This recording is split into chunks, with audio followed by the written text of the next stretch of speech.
We will guide you through how to make fake corrupted CRT effect on CapCut. Quick disclaimer, skipping a single step will affect your final result, so you need to follow this step-by-step guide carefully. If this guide helpful, don't forget to like and subscribe. First, don't forget to comment if you still need our help or want to ask something, and we will reach you as soon as possible. Second, start CapCut on your computer and load the project you want to work on. Import the video footage you want to give a corrupted CRT appearance and drag the imported clip onto the main timeline. Once the footage is ready, go to the Effects section at the top of the editor and select Video Effects to open the Effects library.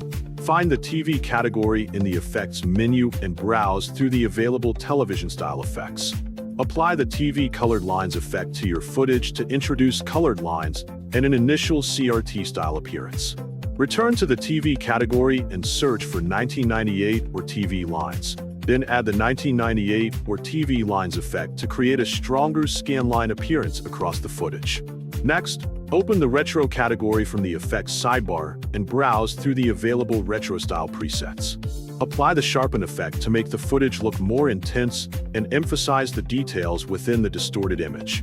After that, search for the JVC effect and add it to the video to introduce additional characteristics associated with older television recordings.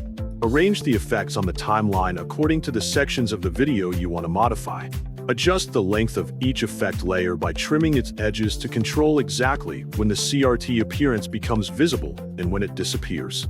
Select each applied effect to open its available settings and change the intensity according to the look you want to achieve. Preview the Edited section to check how the television distortion work together.